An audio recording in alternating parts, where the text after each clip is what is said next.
Ershad Zaman is always এরশাদ জামান। আমি ওর সাথে কোনো কম্পারিজনে যাবই না। প্রফেশনালি মিউজিক কম্পোজার হিসেবে কাজ করা উচিত।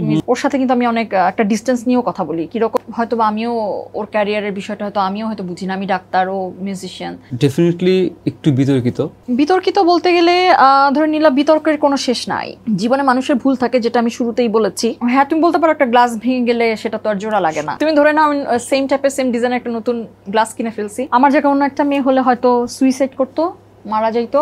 আমাকে মানুষ অনেক কথাই বলছে যে শেমলেস। আমি তো চোর ডাকাত না, মরে গেলে খুব হ্যাঁ হ্যাপি যে এত বড় অসভ্য একটা মেয়ে। তুমি বুঝছো কি পরিমাণ ফ্যান আমি আর্টসেলের। এইজন্যই বিয়ে করছ না? এইজন্যই প্রেমে পড়ে গেছ? ও রোমান্টিক না, আমি আমার পোর্শন থেকে ভাবি এটা আমার হাজবেন্ডের অধিকার, সেটা কেড়ে নেওয়া হয়েছে। তো আর্টসেল নিয়ে কি বলতে চাও? আমি তো ওদের পারফরমেন্স দেখি না, আর্টসেল কি করলো না করলো it's not my headache now. এখন গুনগুন করে গান গাই, বাথরুম সিঙ্গার।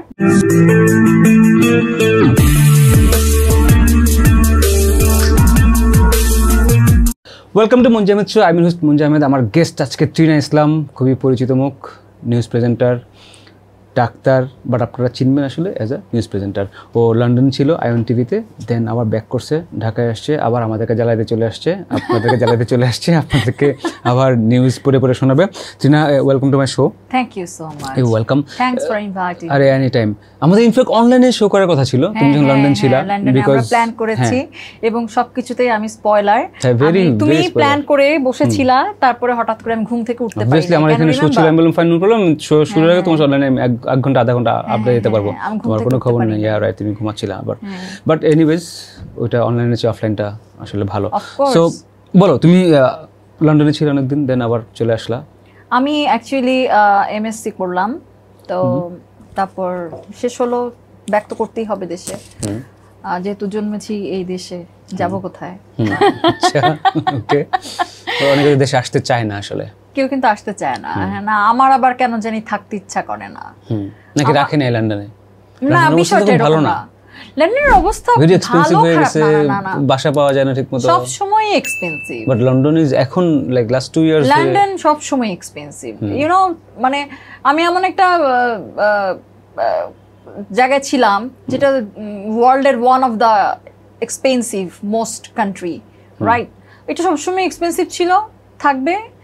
এখানে যারা স্ট্রাগল করতে পারবে, যাদের মেন্টালি একটা সেট আপ থাকে যে আমি স্ট্রাগল করব, আমি আমার ইগো স্যাক্রিফাইস করতে পারবো, তারা টিকে যেতে পারবে। বাট আমার ক্ষেত্রে জিনিসটা এরকম কিছুই হয় নাই।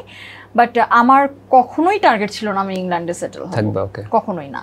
তো আমার সবসময় ইচ্ছে ছিল যে আমি ডিগ্রিটা নিব, নিয়ে ব্যাক করব। বিকজ ইভেন দো আমি এখানে যে কাজ করতাম সেখান থেকে আমি ছুটি নিয়ে গিয়েছিলাম, রেজিগনেশন দিয়েও আমি যাই নাই। কোথায় ছিল তখন? আমি একটা রিসার্চ অর্গানাইজেশনে ছিলাম, তো ওটাতেই আবার এসে জয়েন করেছি। ওটাতে স্টাডি লিভে ছিলাম, তো ওখানে এসে আবার জয়েন করেছি। তো সবসময় my plan was to come back. আমার কখনোই প্ল্যান ছিল না যে আমি বাইরে সেটেল হব। এখনো পর্যন্ত জানি না বাইরে, till today I don't have that plan. Any plan? Okay. So নিউজে আবার ব্যাক করতেছো নাকি ডাক্তারি বা রিসার্চ? ডাক্তারি তো সবসময় করি আমি। ডাক্তারি। Are you practicing anywhere?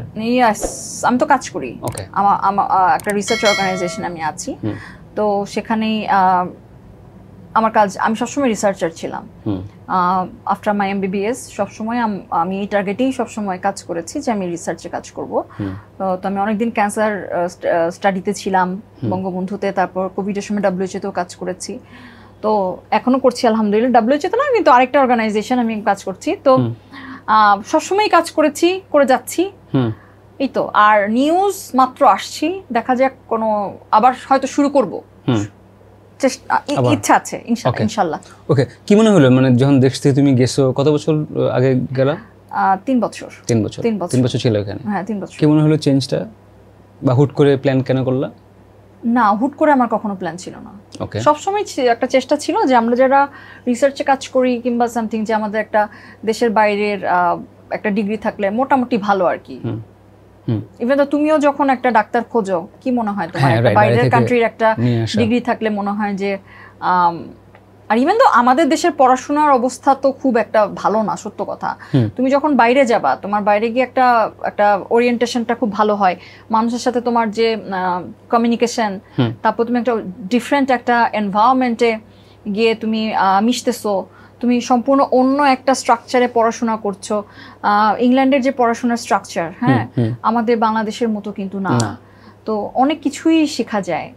যেমন আগে আমি অনেক হট টেম্পার ছিলাম, সত্য কথা, অনেক রেগে যেতাম। আমার কাছে এখন যে কোনো কিছুতে আমি খুব শর্ট টেম্পার মানুষ আর কি। তো এখন কিন্তু আমার কাছে মনে হয় যে আমি একটা কথা যে ডেসিবেলে বলি এর উপরে মনে হয় আমি আর যাই না। লাইক আমি সবসময় একদম খুবই কি বলবো সফট টাইপের হয়ে গেছি। ইভেন দো কয়েকটা জিনিস আমি শিখছি ওইখানে গিয়ে। মানুষের দিকে তাকায় এত সুন্দর করে ওরা বলে আর ইউ ওকে, যে জিনিসটা আমার এখন অভ্যাস হয়ে গেছে। এটা আমি আমার দেশের কোথাও করলে মানুষ মনে করে আমি এত টাঙ্কি মারে আমার সাথে। তুমি কি বুঝছো বিষয়টা? তো ওরা তো অনেক সভ্য জাতি, সভ্য এবং দেখলে একটা হাসি দাও, একটা সুন্দর করে হাসি দাও, একটা গ্রিটিংস করা, are you okay, how are you feeling today, এগুলো ওদের খুব সুন্দর একটা ভাষা। এটাই রাইট। ওকে, সো তুমি ডাক্তার, রিসার্চ এন্ড সবকিছু নিয়ে বিজি, কিন্তু যখন তুমি দেশে আসলা তখন কি মনে হচ্ছে যে নিউজের কিছু চেঞ্জ আসছে আমাদের এখানে? 3 বছর আগে যেখানে রেখে গেছিল সেখানেই আছে না এখানে একটু চেঞ্জ আসছে? না, আমি তোমাকে একটা খুব সুন্দর পার্থক্য বলি, সেটা হচ্ছে ইংল্যান্ডের সাথে বাংলাদেশের পার্থক্যটা আমি বলতে পারবো। লাইক এখানে আমরা যারা প্রেজেন্টার, আমরা ওখানে শুধুই হয়তো আসি, তারপর নিউজটা দেখে তারপর মেকআপ নিয়ে বসে মেকআপ নিয়ে এরকম চুলটা উঁচু করে বাঁধি। আই যাও, তোমার সব সময় আমাকে নিয়ে একটা প্রবলেম ছিল। শুধু তুমি নিউজের ম্যাক্সিমাম এখন চেঞ্জ হইছে, একটু চেঞ্জ হইছে। একটা সময় সবাই চুল উঁচু করে বাঁধতো। কি শোনো, বিষয়টা এটা চুল উঁচু করে বাঁধা না, অনেকের চুল ঘন থাকে, একটু পাফ করলে চুলটা একটু ফোলা ফোলা লাগে। বিষয়টা এরকম, এক গাধা করছে সব গাধা ফলো করছে, ব্যাপারটা এরকম। এবং ওদেরকে প্রিটি লাগতো না মোটেও, খুব বাজে লাগতো দেখতে। এখন যেরকম সবার ন্যাচারাল চুল, আস্তে আস্তে সব কিছুই ডেভেলপড হয় আস্তে আস্তে। যেমন আগে আমাদের মেকআপ আর্টিস্টরা হয়তো এতটা ট্রেন ছিলেন না, এখন তারা অনেক জায়গা থেকে ট্রেনিং করে আসছে। দেখো প্রত্যেকটা জিনিসই কিন্তু কি বলে ইয়ে হচ্ছে, চেঞ্জ হচ্ছে, প্রত্যেকটা জিনিস আপগ্রেড হচ্ছে, প্রত্যেকটা জিনিসে নতুন নতুন ইনোভেশন হচ্ছে। তো তুমি প্রত্যেকটা জায়গাতেই একটা চেঞ্জ পাবা এখন আস্তে আস্তে, সবাই হবে। যেমন আজকে 2025 সালে এখন যা হচ্ছে, 2055 সালে যখন হয়তো আমরা থাকবো না, সেই সময়টা তারও অনেক সুন্দর সুন্দর পরিবর্তন আসবে, হয়তো আমরা তা দেখতে পাবো না। রাইট। ও তুমি যে পার্থক্যের কথা বলছিলে, আচ্ছা, সেটা হচ্ছে কি, যেমন ইংল্যান্ডে আমার একটা স্কিল ডেভেলপ হয়েছে, সেটা হচ্ছে কি আমি সেখানে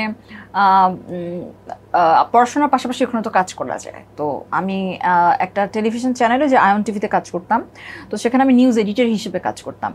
এডিটর হিসেবে কাজ করতে ওখানে যে নিয়মটা, সেটা যে এডিটর যেখানে উনি যে থাকবেন ডেস্ক ইনচার্জ ওই দিনের জন্য, সে 16টা ধরে নিলা কন্টেন্ট পুরো রানডাউন বানাবে, প্লাস এই 16টা কন্টেন্টের ভিডিও কন্টেন্টও সে বানাবে, ভিডিওগুলা সেটা প্যাকেজও হতে হবে। হ্যাঁ, তো তুমি ধরে নিলা 17টা কন্টেন্ট বানানো, রেডি করা, প্লাস প্যাকেজ বানানো। আমি অ্যাডোব প্রিমিয়ারে কাজ শিখেছি। সো এখন হচ্ছে গিয়ে লাইক আমি এখন একটা ডেস্কেও কাজ করতে পারবো, মানে আমি একটা রানডাউন বানাইতে পারি। আমি এখন ধরে নিলা এখন একটা প্যাকেজ বানাতে পারি। অ্যাডোব প্রিমিয়ারে কাজ পারা, এটা কিন্তু মেয়েদের জন্য কি বলবো, এটা শুধু মেয়েদের নয়, অনেকেই হয়তো কাজ করে না, কারণ ফোনে মোবাইল জার্নালিজম জিনিসটা কি যেন আছে, হোয়াট এভার ইট ইজ। তো সেখানে আমি একটা সুযোগ পেয়েছি আলহামদুলিল্লাহ। এবং আমি বলবো যে আমাদের ওখানে বেঙ্গালি কমিউনিটিতে আয়ন টিভি তো অনেক ভালো করছে। এবং আমাদের যে সিইও ছিলেন আতাউল্লাহ ফারুক ভাই, and I am very grateful to him. আমি তো ডক্টর ছিলাম, তো ধরে নিলা উনি আমাকে সেই সুযোগটা দিয়েছিলেন যে ডেস্কে কাজ করে, এবং উনি একজন ট্রেনারও আমাকে দিয়েছিলেন সাথে, যে ট্রিনা বি দ্য এডিটর। আমি সেখান থেকে এডিটর হয়েছি, প্রেজেন্টার তো সবসময় ছিলাম আমি অলওয়েজ। তারপর পাশাপাশি ওখানে অনেক বড় বড় ইভেন্ট হয়, কিন্তু আমি সেখানে ইভেন্ট হোস্ট করেছি। থাউজেন্ডস পিপল, 2000 পিপলের সামনে ইভেন্ট হোস্ট করেছি ইংল্যান্ডে আলহামদুলিল্লাহ। সো অনেক সুযোগ আমি পেয়েছি, সেটা ধরে নিলা আমি বলবো এখানে তো আমাদের সাহায্য করার মতো, হেল্প করার মতো আমরা সবাই, তুমি আমরাই তো ফ্রেন্ড, আমরা একজন আরেকজনকে সাহায্য করছি। বাট ওইখানে কজন করে? তো আমি খুব গ্রেটফুল ছিলাম যে আমি এত সুন্দর একটা প্ল্যাটফর্ম পেয়েছিলাম। ওই 3 বছরের মানে মোটামুটি আমি কাজ করতে পেরেছি, মিডিয়াতে সবসময় টাচে ছিলাম, নিউজ পড়েছি, ইভেন্ট হোস্ট করেছি, টকশো করেছি, খুব ভালো টকশো। লাইক আমি বিজনেস প্রোগ্রাম হোস্ট করতাম, সেটার জন্য আমার পড়তে হতো। আমি কখনো বিজনেস সম্পর্কে কিছুই জানি না, বুঝছো?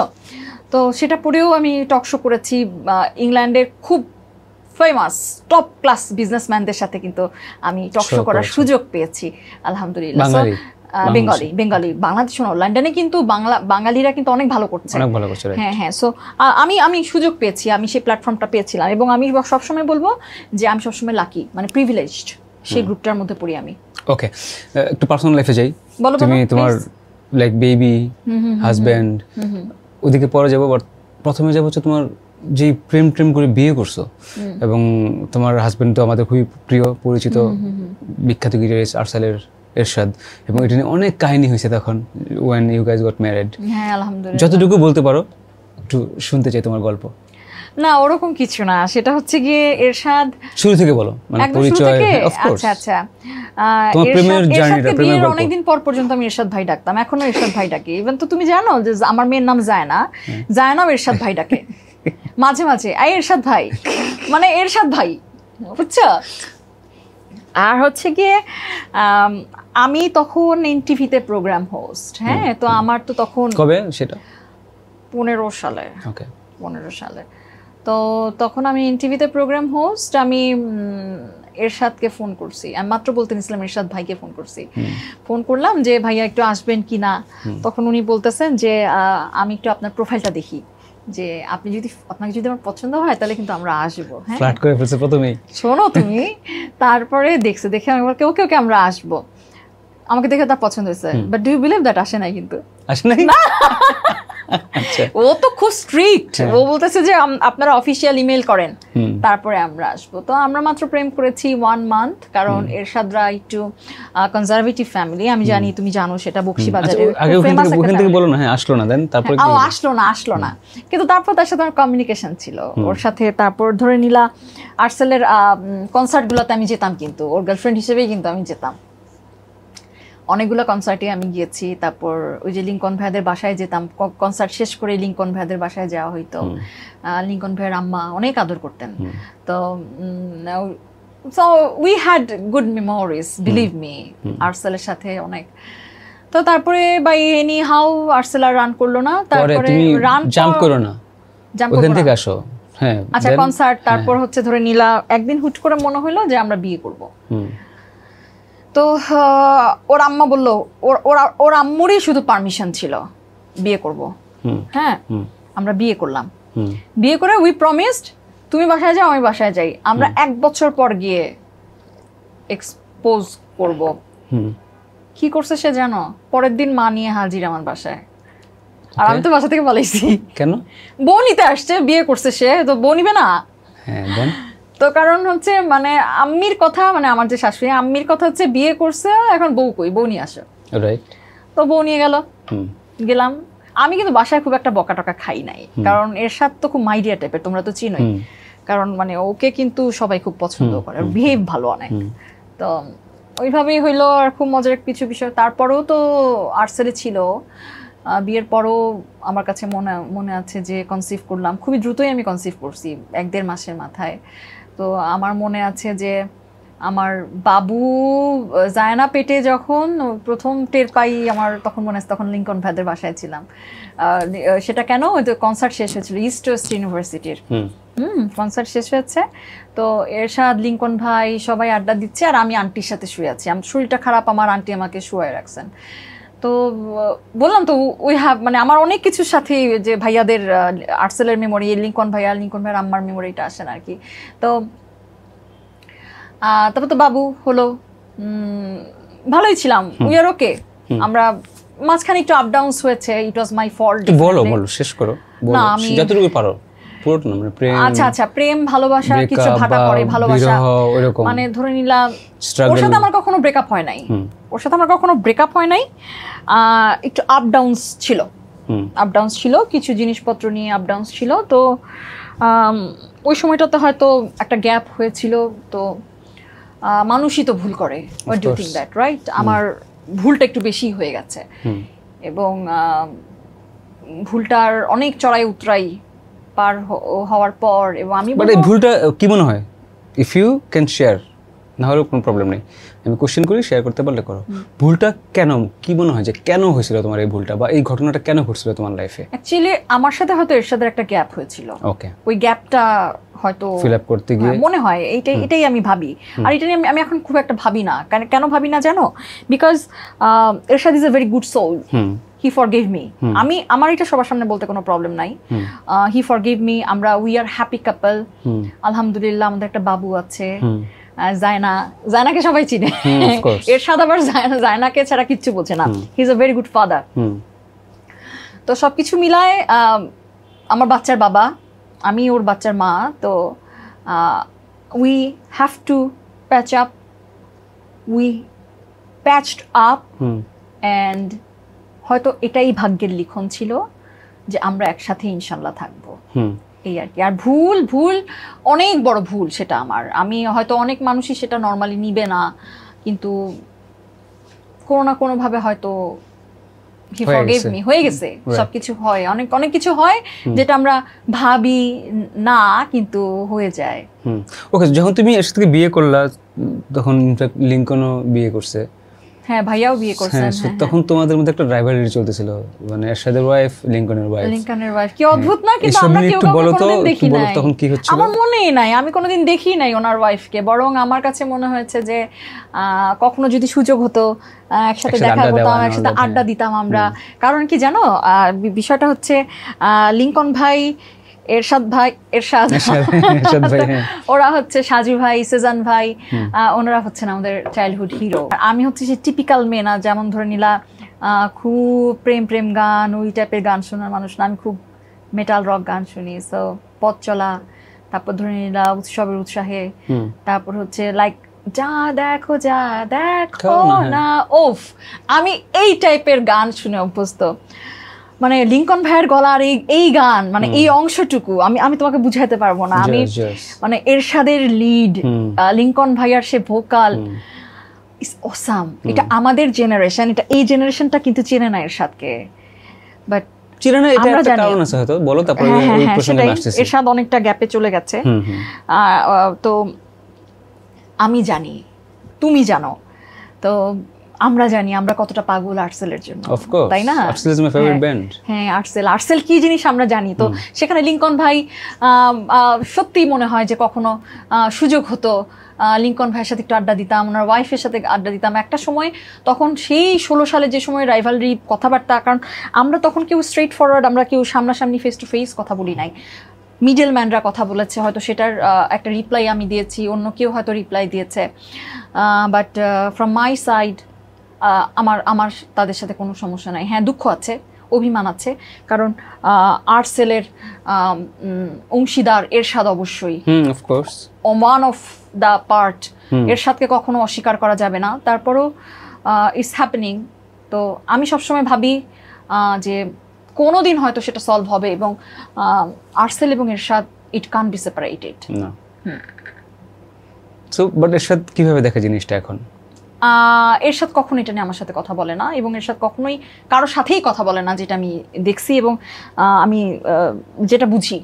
আমি দেখেছি যে এরশাদ আর ও মুভড অন, ও ওর নিজের একটা ব্যান্ড করেছে, যেখানে ও পারফর্ম করছে, অ্যালবামের কাজ করছে, ও নিজের ভোকালে গান করছে। বাট হেভি গায়, কিন্তু আমি খুবই অবাক, সুন্দর গায় না? যে সিঙ্গেলটা বেরিয়েছে, হ্যাঁ সিঙ্গেলটা যেটা শুনলাম, কি যেন নামটা ভুলে গেছি, তোমার মনে আছে? আমিও ভুলে গেছি। খুব সুন্দর গাইছে, আমি তোমাকে বলতেছিলাম right, I talk to you. হ্যাঁ, খুব সুন্দর গাইছে, এটা খুব সুন্দর, এবং he has a great voice, he should sing more. ওর ভোকালটা খুব হেভি, হ্যাঁ খুব ভালো লাগছে। এবং না, এখানে আরেকটা মজার বিষয় আছে, আমি তোমাকে বলি। লিংকন ভাই আর এরশাদের একটা আছে, একটা জায়গা আছে, খুব সুন্দর এই গানটা, কোরাস আছে, আমি তোমাকে বলি কোন জায়গাটা, রূপক, ওই গানটা যে আমি তোমাকে বলি, রূপক ওদের একজন রাইটার ছিল, রূপক ভাই যখন মারা গেল, রূপককে নিয়ে একটা গান ছিল ওইখানে, তোমার জন্য পৃথিবী নিয়েছে বিদায়, এখানে কিন্তু এরশাদের ভোকাল আছে। হ্যাঁ, মানে তুমি বুঝছো কি পরিমাণ ফ্যান আমি আর্টসেলের। তো এইজন্যই বিয়ে করছো না? এইজন্যই প্রেমে পড়ে গেছো? হ্যাঁ, আমি তো এরশাদ ভাইয়ের প্রেমে পড়ে গেছি, এরশাদ ভাইকে। হ্যাঁ, আমি এরশাদ ভাইয়ের প্রেমে পড়েই এরশাদ ভাইকে বিয়ে করছি না? হ্যাঁ, আমি আর্টসেলের ফ্যান। তারপরে কি বলতো যখন তুমি প্রেমে পড়ছো? ও প্রেমে পড়েছিল, আমাকে হুরাম ডাকতো, সেই সময় আমি মনে হয় একটু সুন্দর ছিলাম। এখনো সুন্দর আছো, ইটস ওকে, বাচ্চার মা হইলো সুন্দর তো আছে। হ্যাঁ, বাচ্চার মা, না একটু বলো না। হ্যাঁ, 7 বছর হয়েছে, চিন্তা করো। ও রোমান্টিক না, অ্যাকচুয়ালি কি, ও যে সময়টাতে আমি প্রেম করতাম, ও শো করতো, ওর সাথে সাথে আমি শোতে যাইতাম, শোতে নিয়ে যাইতো, বুঝছো, সব সময় শোতে নিয়ে যেত। ওর একটা ফ্রেন্ড সার্কেল ছিল, জন ভাইয়া ছিল, সেটা আমাদের ব্ল্যাকের জন ভাইয়া না, ওর একটা ফ্রেন্ড ছিল জন ভাইয়া, তারপরে হচ্ছে স্টিফেন ভাইয়া ওরা সবাই ছিল একসাথে ছিল, কিন্তু এখন সব ভেঙে গেল, মানে ওই সার্কেলটা ভেঙে গেল সবাই। ওরা হয়তো এর সাথে সাথে আছে, কেউ লিংকন ভাইয়ার সাথে আছে, কিন্তু তারা আর একসাথে নাই। এটা মানতে খুব কষ্ট হয়। রাইট। বাট তখন তো তুমি আসলে শোটো দেখছো, বাট এখন ধরো এর সাথে সাথে তুমি কোনো শোতে যাচ্ছ না, বা আর্টসেলের শো দেখো না, and Artcell moved on, Artcell is doing pretty great, they are doing shows and everything, but Ershad is not there. এই জিনিসটা আসলে আমি দেখি না। Okay, you don't feel block করা। Okay, I don't want to watch it, কারণ আমি ওইটাকে, আমি আমার ওপিনিয়ন থেকে, এটা একটা ডেমোক্রেটিক কান্ট্রি, আমি আমার পোর্শন থেকে ভাবি এটা আমার হাজব্যান্ডের অধিকার, সেটা কেড়ে নেওয়া হয়েছে। তো সেক্ষেত্রে আমি দেখি না, এবং আমি সেটা আশাও করি না, এবং আমি মনে করি আমার হাজব্যান্ডের সাথে অন্যায় করা হয়েছে, 100% অন্যায় করা হয়েছে। এটা আমি যতদিন বেঁচে থাকবো আমি বলবো এটা অন্যায়, এটা একটা অপরাধ, এটা অন্যায়, এবং এটা অপরাধ করা হয়েছে এর সাথে সাথে। এবং সেটা মানে যদি এর সাথে সাথে যখন আমার সম্পর্ক ছিল না, মানে আমরা আপ ডাউনের মধ্যে ছিলাম, সব সময় পাবলিকলি আমি এই কথাটাই বলেছি, এর সাথে সাথে অন্যায় করা হয়েছে, এবং এখন অন্যায় করা হচ্ছে। তো এরশাদ কিভাবে, এরশাদ বা তুমি ট্রাই করছো টু টক? তুমি কি মনে করো? না, শোনো, আমি তোমাকে একটা কথা বলি, সেটা হচ্ছে যারা এরশাদের ইন্টারভিউগুলো তুমি নিশ্চয়ই দেখছো, এরশাদের আকুতিগুলো দেখেছো, যে ওদের সাথে প্যাচ আপ করার, একসাথে কথা বলার আগ্রহগুলো দেখেছো? তো যে মানুষগুলা তার বন্ধু, ছোটবেলার বন্ধু, ওরা তো বড়বেলার বন্ধু না, তাকেই তারা ইগনোর করছে। So who I am? আর ওরা তো কিংবদন্তি শিল্পী, লিংকন ভাই, সাজু ভাই, সেজান ভাই, ওরা তো, আর বাকিদের কথা আমি বলবো না, জুয়েল ভাই, Faisal, I don't know them actually, I am really sorry for that. কারণ আই ডোন্ট নো দ্যাম, কারণ জুয়েল ভাই তো মাইলসে বাজায়, ফয়সাল ভাই তো মেটাল মেজের, রাইট? তো ওনাদেরকে পার্সোনালি কখনোই চিনি না, সত্য কথা। আমার পার্সোনাল কোনো ইয়ে নাই তাদের সাথে। আর্টসেল বলতে আমি শুধু এই চারজনকে চিনি, লিংকন ভাই, সাজু ভাই, সেজান ভাই, এরশাদ ভাই। হ্যাঁ, তো জুয়েল ভাই তিনি অবশ্যই তার জায়গায় রেসপেক্টের জায়গাটা তার আছে, মাইলসের জুয়েল ভাই হিসেবে আমি চিনি। ফয়সাল ভাইকে আমি অনেক অনেক ব্যান্ডেই বাজাতে দেখেছি, আমি যতটুকু জানি মেটাল মেজের উনি মেইনলি, তারপর অনেক ব্যান্ডেই তিনি হয়তো ওনাকে হায়ার করে বাজানো হয়, তো উনি বাজান আর কি। সো এখন তো আর্টসেলের গিটারিস্ট হয়ে গেছেন, অপরচুনিটি পেয়েছেন আর কি। সো সেক্ষেত্রে হচ্ছে গিয়ে আমাকে, তারা তো কিংবদন্তি শিল্পী, তারা তো আমাকে স্বীকারই করবে না কথা বলার জন্য, তাই না? আর তারা তো, মানে কি বলবো, সিচুয়েশনটা এরকম। বাট আমি যেটা মনে করি, তুমি দেখো মঞ্জু, 14 বছর অত্যাচার করার পর আমাদের যে x prime minister Sheikh Hasina, হ্যাঁ, তিনি তো বাধ্য হয়েছেন না? তোমার নমরুদ যে বলতো যে আল্লাহ, আমি আল্লাহ, হ্যাঁ, তারও কিন্তু পতন হয়েছে। তুমি যদি কোনো অপরাধ করো, হোয়াট আই বিলিভ, ওইটারও একটা পানিশমেন্ট অফকোর্স আল্লাহ দিবে। এবং তুমি কি বুঝতে পেরেছো তাহলে আমার মনের মধ্যে অভিমানটা কত বড়? হ্যাঁ, আমি যত কিছুই করি না কেন, ওখানে যদি আমার হক থাকে, সেটা আফটার 5 years or 10 years আল্লাহ দেখাবে ইনশাল্লাহ, আমি সেটাই বিশ্বাস করি। বাট তুমি এখনকার আর্টসেল নিয়ে কি বলতে চাও? আমি তো ওদের পারফরমেন্স দেখি না। দেখো না, দ্যাটস ফাইন, কখনোই দেখি না। তুমি না দেখলেও তো আসতেছে না, মানে কি বলবা, মানে ডু ইউ থিংক যে আমি তো যে পারফরমেন্সটা দেখি না, আমি কি বলবো, ওদের পারফরমেন্স ইভালুয়েশন করার মতো দুঃসাহস তো আমার নাই। আমি তো ওদেরকে ডিসরেসপেক্ট করছি না, তারা তো আমার কাছে, ওরা childhood hero. Yes, but they are doing কিন্তু প্রিটি গুড। আমি তোমাকে বলি, আমি জানি না ওরা কি করছে, আমি কিচ্ছু জানি না তারা কি করছে। They still sound the same. Of course Ershad is missing, but Faisal তো অনেক জোস গিটার বাজায়। তারপর জুয়েল ভাই, আমার সম্পর্কে কোনো ধারণা নাই, বিলিভ মি। আমি কোনো জেলাসি থেকে বলতেছি না, মানে আমি ওনাকে চিনি না। আমি চিনবা না মানে কেন? আমি সত্যি চিনি না, আমি কি বলবো, মানে আমি ওনাকে অ্যাজ এ মিউজিশিয়ান চিনি না, আমি কি করব? কি বলো, অনেক জোস গিটার বাজায়, হতে পারে, কিন্তু আমি যদি না চিনি তুমি আমাকে কি বলবা? বুঝতে পারছি, আমি তোমাকে চেনাচ্ছি, সেটাই বলছি। তুমি চেনানোর চেষ্টা করছো, উনি আলিফের হাজবেন্ড, আলিফ আলাউদ্দিনের হাজবেন্ড, আমি ওভাবে চিনি। এরপর তুমি আর কি বলবা? তারপর আমি এতটুকু জানি মেটাল মেজের একটা গান আছে, ভালোবাসা, আমি একটাই ওদের ফেমাস গান, সে হচ্ছে আলাউদ্দিন আলীর মেয়ের জামাই এবং আলিফ আলাউদ্দিনের husband. That's all. He is a huge guitarist, আমি তোমাকে বললাম অনেক জোস গিটার বাজায়। ওকে, আমার এতে কোনো আপত্তি নেই। হ্যাঁ হ্যাঁ ওকে, তুমি ব্যান্ড মিউজিক নিয়ে কথা বলছিলা। শোনো একটা জিনিস, সেটা হচ্ছে কি আর্টসেল কি করলো না করলো, it's not my headache now, because my husband is not there. এবং আমি তোমাকে আমার ভিউটা বলছি, এবং এবং আমার নিউজ ফিডে আর্টসেল সম্পর্কিত কোনো কিছু আসে না, এবং আমি অ্যালাউ করি না। That's all. ওকে, তুমি ব্যান্ড মিউজিক নিয়ে কাজ করতেছিলে মানে আয়ন টিভিতেও, আর গেল হাসান ভাই গেল, একটু বলো মানে ব্যান্ড মিউজিক নিয়ে। না, আমি অ্যাকচুয়ালি ব্যান্ড মিউজিক না, সেটা হচ্ছে গিয়ে ধরে নিলাম মিউজিশিয়ান কি আমাদের যে ইভেন্টগুলো হয় সেখানে গানের ইয়ে হয় আর কি, তো পারফরমেন্স থাকে, তো সেখানে ইউনো লন্ডনের Bengali community it's a huge community, so huge people are there. So I got the opportunity to host that event in front of thousands of people, more than thousands of people.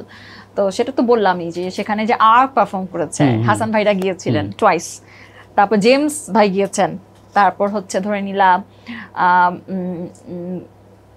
বাউল শিল্পী Shafi Mondal perform করেছেন, তারপর হচ্ছে ফকির শাহাবুদ্দিন গিয়েছেন, বাংলাদেশ থেকে অনেকে perform করেছেন, তারপরে যে ক্লোজ আপ ওয়ানের ব্যান্ড মিউজিক নিয়ে কথা বলতে যাচ্ছিলাম, তুমি অন্যদিকে চলে গেলে। না, ব্যান্ড এরা দুজনেই পারফর্ম করেছে, আমি দুজনকে পেয়েছি, সেই পারফরম্যান্স দিকে যাচ্ছিলাম। তুমি কাজ করো ব্যান্ড মিউজিক নিয়ে, কেন কাজটা করা হয় জানো? করা হয়েছে কারণ আমার জীবনের প্রথম প্রোগ্রামই ছিল ব্যান্ড মিউজিক নিয়ে। Do no Y?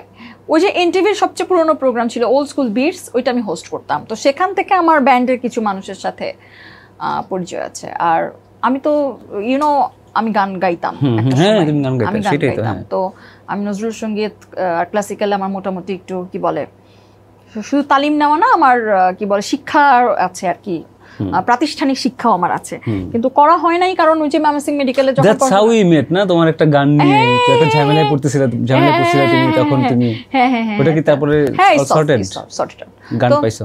হ্যাঁ হ্যাঁ হ্যাঁ।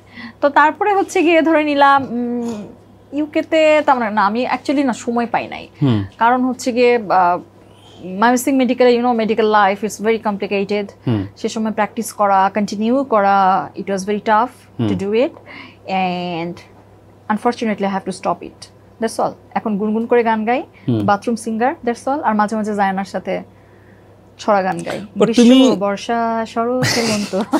তুমি এরশাদের ওয়াইফ হিসেবে বা অ্যাজ আ ফ্রেন্ড হিসেবেও মানে what are you doing for his music or for his career? যেটা আমার মনে হয়েছে এরশাদ, আমি তো শোতে ডাকবো, তোমার সাথে কথা বলছিলাম, I definitely bring him once again, I will talk about it, but মানে আমার যেটা মনে হয়েছে he is like doing nothing, এবং নিজের যে সুনামটা সেই ব্যাপারটাও রাখতেছে, এখনো রিগেইন করছে। হ্যাঁ, আমার মনে হয় যে ও রিগেইন করছে, এত জোস একটা গিটারিস্ট, অনেকদিন পর্যন্ত অ্যাকচুয়ালি ডিপ্রেশন।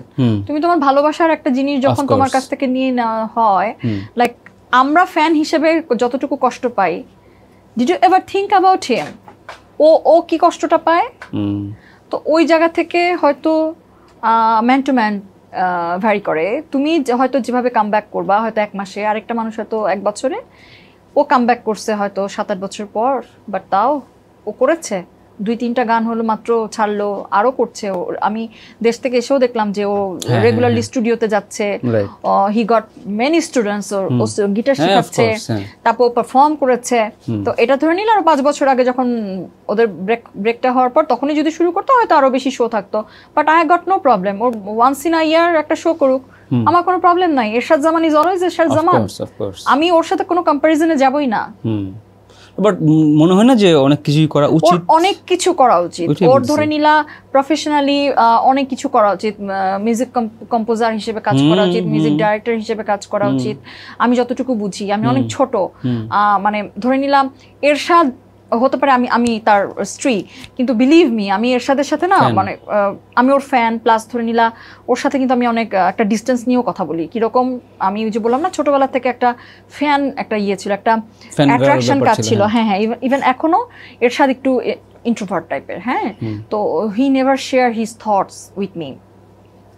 তো সেক্ষেত্রে ওর সাথে যে কথা বলা, কিংবা ও যে আমার কথা শুনবে, আমার আর হয়তো বা আমিও ওর ক্যারিয়ারের বিষয়টা হয়তো আমিও হয়তো বুঝি না, আমি ডাক্তার ও মিউজিশিয়ান, হয়তো সেখানে একটা গ্যাপ আছে, হয়তো আমারও কিছু ভুল আছে, হয়তো আমারও কোনো কাজ হয়তো ওকে ইন্টারাপ্ট করেছে ওর লাইফে। তো কি বলবো, নিজের দোষ স্বীকার করাটা সবচেয়ে বেশি রাইট। হ্যাঁ, তুমি ডেফিনেটলি একটু বিতর্কিত, বাট হ্যাঁ, of সেইটা নিয়ে course. আসলে তুমি কিভাবে নিজেকে রিডিম কিভাবে করছো বা করার ট্রাই করতেছো কিনা? বিতর্কিত বলতে গেলে ধরে নিলাম বিতর্কের কোনো শেষ নাই, বিতর্কের কোনো শেষ নাই। তার চেয়ে বড় কথা হচ্ছে গিয়ে জীবনে মানুষের ভুল থাকে, যেটা আমি শুরুতেই বলেছি, ভুল থাকে মানুষের, ভুলে পড়ে থাকাটা অপরাধ, ভুল থেকে লেসন নেওয়া এবং মুভ অন করা। এটাকে মুভ অন করবো না। হ্যাঁ, তুমি বলতে পারো একটা গ্লাস ভেঙে গেলে সেটা তো আর জোড়া লাগে না, জোড়া লাগে না, কিন্তু আগের মতো হবে না, আগের মতো হবে না, কিন্তু তুমি একটা নতুন গ্লাসটা কিনতে পারো, সেম টাইপের সেম ডিজাইনের, রাইট? সো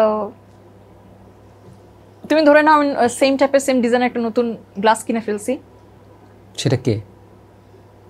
সেটা কে না, আমি আমার ক্যারিয়ারের কথা বলতেছি। তো হোয়াট ইজ দ্য প্রবলেম? সেটা হচ্ছে আমি আমার লাইফে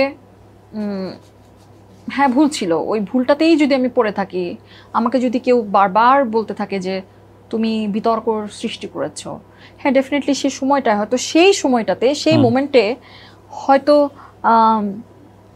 আমাকে গাইড করার মতো কেউ ছিল না, কিংবা প্রপার গাইড করার মতো ছিল না, বাট ইট হ্যাপেন্ড। হয়তো ওই মোমেন্টের জন্য ওইটাই রাইট ছিল, শেষ।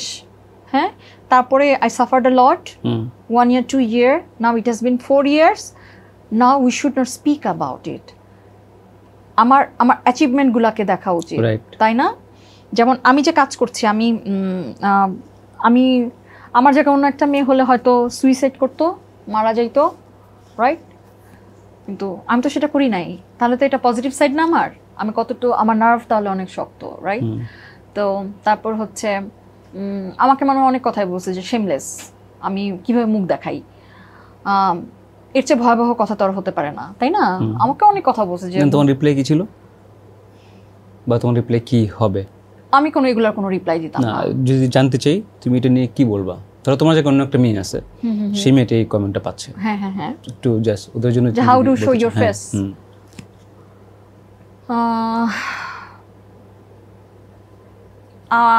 আমি তো চোর ডাকাত না, তাই না? তো তো সেক্ষেত্রে লঘু পাপ গুরু পাপ ওই দিকে হয়তো যাব না, কিন্তু আমার মনে হয় ভুল মানুষের থাকে, উই আর হিউম্যান বিইং, আর ভুলের জন্যই আজকে আমরা বাংলা দেশ মানে কি বল পৃথিবীতে আসছি, আমাদের অ্যাডাম অ্যান্ড ইভের সে ভুলের জন্যই আমরা আসছি। সো ওই ভুলটা নিয়েই যদি পড়ে থাকি, মানুষকে যদি ফেস না দেখাই, আগাবো কিভাবে? আর সুইসাইড ইজ এটা সলিউশন ইজি? মানুষ কি সেটাই চাইতো নাকি তোমার কাছে, বা অন্যদের কাছে যে আচ্ছা ওকে মরে গেলে খুব হ্যাপি? হ্যাঁ হ্যাপি, যে এত বড় অসভ্য একটা মেয়ে কিভাবে ফেস দেখাবে, মরে যায় না কেন? এই মেয়ে কেন অফিস করতেছে, এই মেয়ে কেন কাজ করতেছে, এই মেয়ে নিউজ পড়তেছে কেন? আমি ওই অবস্থাতেও অফিস করতাম, তারপরে নিউজ পড়তাম, প্রোগ্রাম করতাম, টক শো করতাম, সব কিছু করতাম আমি। কারণ হচ্ছে দেখো, মানুষ যদি ভুল করে, ভুলটা শুধরানোর যদি সুযোগ না দেওয়া হয়, তাহলে তো আমরা সবাই পাপী, অপরাধী, তাই না? নিশ্চয়ই আমাকে হয়তো কেউ, আমি এটা বলবো না যে আমাকে কেউ সাপোর্ট করছে, সাপোর্ট না, হয়তো আমাকে অনেকে সুযোগ দিয়েছে যে ওই জিনিসটা থেকে কামব্যাক করার, কামব্যাক করে আমি যে আসল ত্রিনা, আমার হয়তো ছোটোখাটো কিছু গুণ হয়তো আছে, সেগুলোকে ইউটিলাইজ করে যদি আমি আবার কামব্যাক করি আমার লাইফে, সেই সুযোগগুলো যারা তৈরি করে দিয়েছেন, তারপর আমি যে কাজ করার যে সুযোগ দিয়েছেন, definitely I am very thankful to them, and that's why দেখো আমি কিন্তু বেঁচে আছি আলহামদুলিল্লাহ। তারপর আমি ইউকে থেকে একটা ডিগ্রি নিয়ে এসেছি আলহামদুলিল্লাহ। আমি একটা এতটুকু একটা বয়সে, তুমি নিজেই বলো, আমার যে অর্গানাইজেশনটাতে আমি কাজ করি, রিসার্চ অর্গানাইজেশন, খুবই পুরনো একটা অর্গানাইজেশন, আমি এতটুকু একটা বয়সে, আমি বারবারই বলবো আমি ডাইরেক্টর হয়েছি, একটা ডিপার্টমেন্টাল হেড, আলহামদুলিল্লাহ। সো এগুলো আমার অ্যাচিভমেন্ট। কেন? সেই সময়টাতে আমি সুইসাইড করি নাই দেখেই কিন্তু আজকে আমি এটা হতে পেরেছি। সেই সময়টা মারা গেলে কিন্তু আর সেটা হতাম না।